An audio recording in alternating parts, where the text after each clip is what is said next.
পেয়েছে রাজুদা, এক প্লেটে 3টে পরোটা, আপেল, পেঁয়াজ এবং কাঁচা লঙ্কা, তাই তো?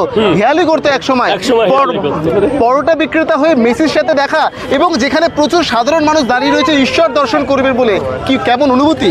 দারুণ অনুভূতি। এই যে এখানে লাখ লাখ লোক আছে, তাদেরও একটা ভালো, যেহেতু সবাইকে নেওয়া তো সম্ভব না। ধরো আমি এরকম লাখো লোকের ভালোবাসা নিয়েও আমি গিয়েছি, এবং তাকে যেটুকু ছুটে পেরেছি, আমি একা না, এরকম লাখো মানুষেরই। কি প্রস্তুতি ছিল, কিভাবে গেলেন ভেতরে, কিভাবে গেলেন?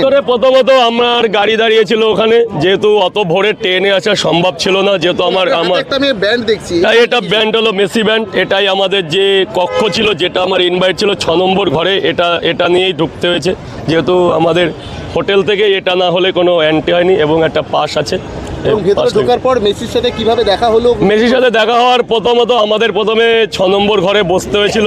সেখানে আরও অনেক লোক ছিল ইনভাইট, যারা স্বতন্ত্র দপ্তর ইনভাইট, যারা প্রচুর লোক ছিল। তার 20 থেকে 25 মিনিট পর উনি আসলেন, এবং তার আগে ওনার যত সিকিউরিটি যেগুলো ইসের মধ্যে আছে, মানে ফোনটা বাইরে জমা রেখে যেতে হবে, কোনো অবৈধ জিনিস রাখা যাবে না, এরকম কিছু জিনিস, ফোনটা সুইচ অফ রাখতে হবে, এবং ফোন পুরোই কর্তৃপক্ষের কাছে জমা রেখে দিতে হবে।